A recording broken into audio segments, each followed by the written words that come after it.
majority of television shows written and marketed for teenagers are known for things like overdramatic, drawn-out love triangles, and casting 30-year-olds who they think can still pass as 16.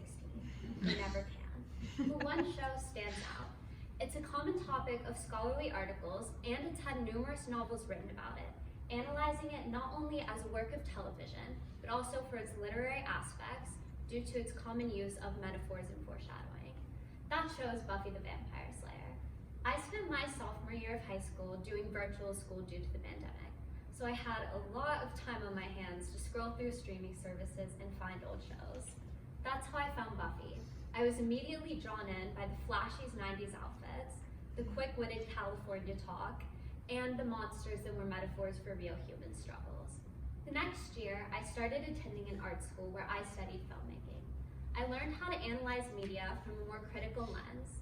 During my time there, I realized the skills I learned don't only apply to more serious Academy Award-nominated type films, but also to the things I enjoyed, like Buffy the Vampire Slayer.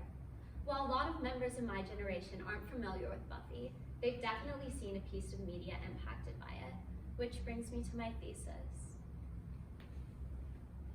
The 90s drama series Buffy the Vampire Slayer has had a lasting impact because it defied stereotypes, embraced complex topics, and influenced other series. My first point is that Buffy defied stereotypes. An Acromania article by Per Vincini, written in 2019, describes how the show's creator, Joss Whedon, wrote Buffy to take the typical horror movie stereotype and turn her into a hero. So in Buffy, the blonde, shallow character doesn't get killed off in the first act.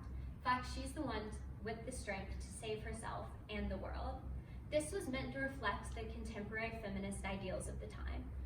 Buffy's breaking stereotypes was supposed to be both groundbreaking and, like any girl could do it. If anyone wanted to be like Buffy, they could.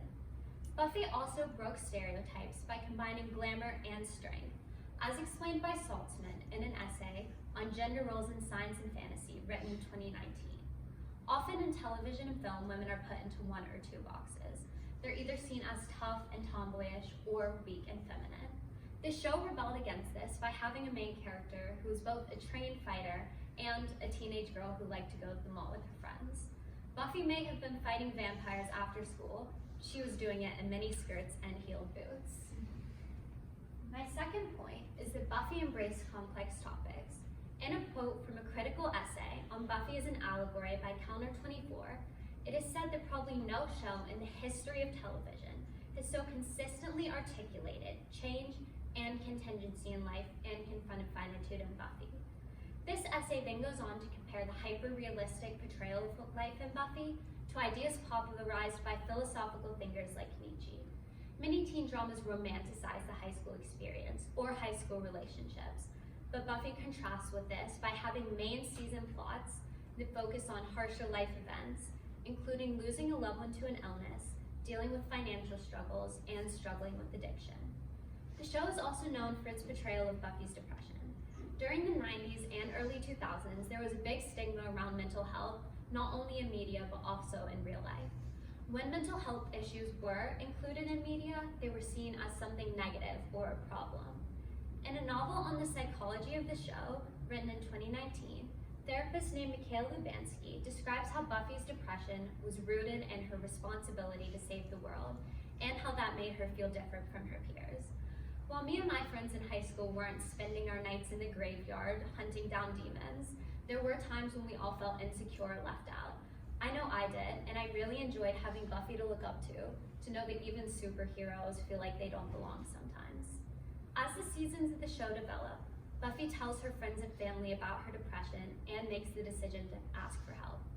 What was so poignant about this, in my opinion, is Buffy asking for help wasn't seen as weak, but what she needed to do to continue being strong. My third point is that Buffy influenced the television shows that followed it. The writing techniques changed how television shows in general were written. One way is that it popularized longer story arcs. A List First article by Jenkins in 2015 describes how before Buffy, the majority of network shows focused on short, episode-only plotlines, so anyone could turn on the TV and understand exactly what was happening. Buffy differed from this by focusing more on character development and having one overarching plotline or theme per season. This allowed viewers to become more attached to the characters and the universe that Buffy created. So Buffy was able to create a stronger fan base than shows at the time, and they became inspired by this formula and decided to use it too. Buffy also influenced the genres of television. At the time, shows were either considered serious, well-respected dramas, or easy-to-watch comedies. Buffy found a way to mix humor into dark moments to blur the boundaries between genres. An article by the Irish Independent by Mooney23 states that Buffy didn't only influence shows that immediately followed, like one of my favorites, Veronica Mars and Doctor Who, but its influence is still seen today in well-respected shows like Yellow Jackets and Game of Thrones. Now that I've studied how the show Buffy the Vampire Slayer has had a lasting impact by defying stereotypes, embracing complex topics, and influencing other series, I see its influence and willingness to break boundaries in some of my other favorite shows, like The OC and more recently Killing Eve. Next time you turn on your favorite show, you can see how it's been influenced by what came before. Maybe you'll see some of the aspects of Buffy in it that I mentioned, and you can theorize on how it will impact the future of television and what boundaries need to be broken for television to evolve. Thank you.